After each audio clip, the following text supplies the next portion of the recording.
प्यारे बच्चों, नमस्ते। आप सबको एक नए शैक्षणिक वर्ष की शुभकामनाएं। कैसे थे पिछले वर्ष? ऑनलाइन क्लास सबको पसंद हुआ? अब 10वीं कक्षा भी ऑनलाइन में ही शुरू करते हैं।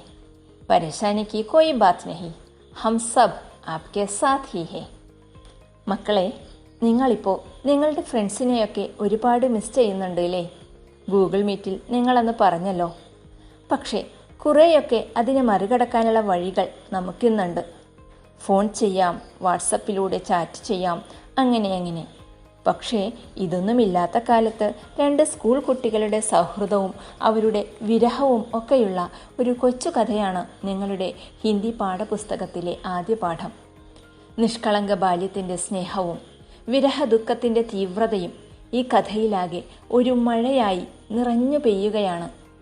പ്രശസ്ത കഥാകൃത്തും കവിയുമൊക്കെയായ ശ്രീ പ്രഭാത് എഴുതിയ ബീർ ബഹൂട്ടി എന്ന ആ കഥയിലൂടെ നമുക്കൊന്ന് പോയാലോ? बच्चों, यह है बीर बहूटी.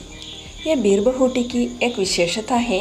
ये अकेले नहीं, जोड़ों में ही पाए जाते हैं, हमारे कहानी की दोस्तों की तरह. अब हम पाठ भाग की ओर चलें. ध्यान देना, किताब लो और ध्यान से सुनो. बीर बहूटी कहानी प्रभात. इस कहानी के पहले खंड में कहानीकार ने एक रेनी सीजन की प्रकृति का दृश्य डिस्क्राइब किया है. बादल बहुत बरस लिए थे. The clouds were very rainy.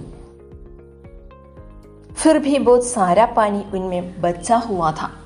Still a lot of water was left in them. മഴ നന്നായി പെയ്തിട്ടുണ്ടായിരുന്നു, എങ്കിലും കുറെ വെള്ളം ആ മേഘങ്ങളിൽ ഇനിയും അവശേഷിച്ചിരുന്നു. വേ ഖേത്തോം ജംഗലോം കെ ഊപ്പർ ഛായേ ഹുയേ ഥേ. They were dominated by fields and forest. അവ വയലുകൾക്കും കാടുകൾക്കും മുകളിലായി വ്യാപിച്ചിരുന്നു. സാര ആകാശ് മേഘോം സെ ഭരാത. The whole sky was filled with clouds. ആകാശം മേഘാവൃതമായിരുന്നു. മേഘോം की छायाओं में गीली हवाएं इधर उधर घूम रही थी. മേഘത്തണലുകളിലൂടെ നനഞ്ഞ കാറ്റ് അങ്ങിങ്ങായി വീശിക്കൊണ്ടിരുന്നു. Wet winds were roaming around in the shadows of the clouds. പേടോം കെ തനെ അഭി ബി ഗീലേ ഥേ. ആ മരത്തടികൾ ഇപ്പോഴും നനവുള്ളതായിരുന്നു. നമുക്കറിയാലോ, മഴ പെയ്തു കഴിഞ്ഞിട്ടുണ്ടെങ്കിൽ കുറെ നേരത്തോളം മരത്തിൻ്റെ തടികളിലും ഇലകളിലും ഒക്കെ മഴത്തുള്ളികൾ തങ്ങി നിൽക്കാറുണ്ട്. മൂംഗ്ഫലിയോം കെ ഹരേ ഖേത്തോമേം പീലേ ഫൂൽ അഭി ബി ഗീലേ ഥേ. മൂംഗ്ഫലി means peanut. Yellow flowers were still wet in the green fields of peanuts. കപ്പലണ്ടിയുടെ പച്ച വയലുകളിൽ മഞ്ഞപ്പൂക്കൾ ഇപ്പോഴും നനവുള്ളതായിരുന്നു. ഖേത്തോമേം ചോട്ടാ ചോട്ടാ ബാജറ ഉഗാഥ. ബാജറ മീൻസ് കമ്പം, pearl millet. Was grown in the fields. ബാജറ के लंबे पतले पातों में पानी की बूंदें अटकी हुई थी. ആ ബാജറയുടെ നീളമുള്ള വീതി കുറഞ്ഞ ഇലകളിൽ വെള്ളത്തുള്ളികൾ തങ്ങി നിന്നിരുന്നു. Water droplets were stuck in the long thin leaves of bajra. बारिश की हवा में गीले खेतों और बारिश की हरियाली की गंध घुली हुई थी. Smell of wet fields and the greenery of the rain dissolved in the rain wind. ആ മഴക്കാറ്റിലാകെ നനഞ്ഞ വയലിൻ്റെയും മഴ വരുമ്പോഴുള്ള ഒരു പുതുമണ്ണിൻ്റെയും ഒക്കെ ഗന്ധം നിറഞ്ഞു നിന്നിരുന്നു. ഉനം ബീർ ബഹൂട്ടിയോം സെ മിൽന ഹോത്താ ഥാ. Next paragraph. അവർക്ക് ബീർ ബഹൂട്ടിയെ കാണണമായിരുന്നു. അപ്പോൾ ഫസ്റ്റ് പാരഗ്രാഫിൽ റെയിനി സീസണിനെ കുറിച്ച് എക്സ്പ്ലെയിൻ ചെയ്തു. നെക്സ്റ്റ് പാരഗ്രാഫിൽ കഥാകൃത്ത് തുടങ്ങുന്നത് അവർക്ക് ബീർ ബഹൂട്ടിയെ കാണണമായിരുന്നു. ഈ അവർ ആരാണെന്ന് എപ്പോഴും പറഞ്ഞിട്ടില്ല അല്ലേ? They had to meet bir बहूटीज.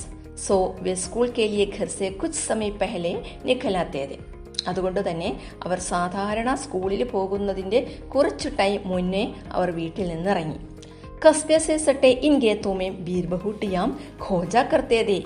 പട്ടണത്തിനോട് ചേർന്ന ഈ വയലുകളിലാണ് അവർ ബീർ ബഹൂട്ടിയെ അന്വേഷിക്കാറ്. കസ്ബ മീൻസ് സ്മോൾ ടൗൺ. സുർഖ് മുലായം ഗദ്ബദി ബീർ ബഹൂട്ടിയാം. എങ്ങനെയാ ബീർ ബഹൂട്ടി ഉണ്ടാവുക? അതിൻ്റെ വിശേഷണമാണ് സുർഖ്, റെഡ് കളറിൽ, മുലായം സോഫ്റ്റ് ആയിട്ടുള്ളത്, ഗദ്ബദി അതേപോലെ തന്നെ കോമളമായിട്ടുള്ളത്. ധർത്തി പർ ചൽത്തി ഫിർത്തി ഖൂൻ കി പ്യാരി പ്യാരി ബൂന്തേം.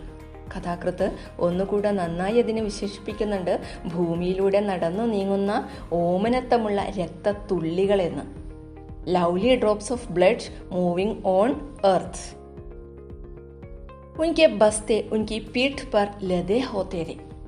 അവരുടെ ബാഗ്, ബസ്ത മീൻസ് ബാഗ്, ഉൻകി പീഠ് പർ ലദേ ഹോത്തേ തെ. അവരുടെ പുറത്തവർ വഹിച്ചിട്ടുണ്ടായിരുന്നു. Their bags were loaded on their bags.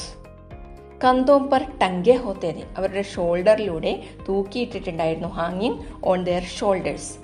वे एक दूसरे के बहुत नजदीक रहकर, बल्कि कहना चाहिए बिल्कुल सट कर बीरबहूटियाम खोजते थे. അവർ പരസ്പരം വളരെയധികം ചേർന്നിരുന്നു കൊണ്ടാണ് ഈ ബീർബഹൂട്ടിയെ അന്വേഷിച്ചു കൊണ്ടിരുന്നത്. ബോത്ത് നസ്ദീക് രഹ്കർ, നസ്ദീക് എന്ന് പറഞ്ഞാൽ വളരെയധികം അടുത്ത്, നിയർ. उन्हें देखने के लिए वे बारिश की गंध भरी भूरी जमीन पर बैठ जाया करते थे. അവയെ കാണുന്നതിന് വേണ്ടി ആ മഴയുടെ ഗന്ധമുള്ള തവിട്ട് നിറമുള്ള ഭൂമിയിൽ, നിലത്ത്, മണ്ണിൽ അവർ ഇരിക്കുന്നുണ്ടായിരുന്നു. തുടർന്ന് അവരുടെ സംഭാഷണമാണ് നമുക്ക് കാണുന്നത്. അവിടെയാണ് ഈ കുട്ടികളുടെ പേര് നമുക്ക് മനസ്സിലാവുക. ബേല, ദേഖോ ഇസ് ബീർബഹൂട്ടി കാ രംഗ് തുമാരെ റിബൺ കെ ജൈസാ ലാൽ ഹേ, സാഹിൽ ने कहा. സാഹിൽ എന്താ പറഞ്ഞേ? Bela, look, the colour of this birbahuti is red like your ribbon. നിന്റെ തലയിൽ കെട്ടിയിരിക്കുന്ന, മുടിയിൽ കെട്ടിയിരിക്കുന്ന റിബൺ ഉണ്ടല്ലോ, അതിൻ്റെ കളറ് തന്നെയാണ് ഈ ബീർബഹൂട്ടിക്ക്. തുമ്നെ കുച്ച് സുനാ ബേല. അതിനിടയിൽ സാഹിൽ എന്തോ കേട്ടു. അപ്പോൾ അവൻ ബേലയോട് ചോദിക്കുകയാണ്, നീ എന്തെങ്കിലും കേട്ടോ? ഹാ സുന, പെഹ്ലി ഗണ്ടി ലഗ് ഗയി ഹേ. അതെ കേട്ടു, ഫസ്റ്റ് ബെല്ലടിച്ചു. ലേക്കിൻ മുझे पेन में स्याही भी भरवानी है दुकान से, but I also have to fill the ink in the pen from the shop. പക്ഷേ എനിക്ക് പെന്നിൽ മഷി നിറക്കണമല്ലോ കടയിൽ നിന്ന്. അപ്പോൾ ഇത്രയുമാണ് ആ ഫസ്റ്റ് പേജിൽ നമുക്ക് മനസ്സിലാക്കാനുള്ളത്. തുടർന്ന് ഇതിലെ ന്യൂ വേർഡ്സിൻ്റെ ഒക്കെ മീനിങ് നമുക്കൊന്ന് നോക്കാം. നിങ്ങൾ നോട്ട്ബുക്കിലേക്ക് എഴുതിയെടുക്കുക. ബാദൽ, ക്ലൗഡ്സ്. खेत, फील्ड. जंगल, फॉरेस्ट. गीली हवा, वेट विंड. छाया, शैडो. पेड़ों के तने, ट्रंक ऑफ द ट्री. मूंगफली, पीनट. हरियाली, ग्रीनरी. से मिलना, टू मीट. कस्बा, स्मॉल टाउन. खोजना, टू सर्च. सुर्ख, ब्लड कलर. मुलायम, सॉफ्ट.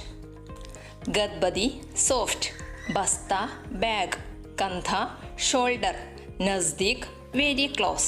भूरी ज़मीन, ब्राउन लैंड. स्याही, इंक.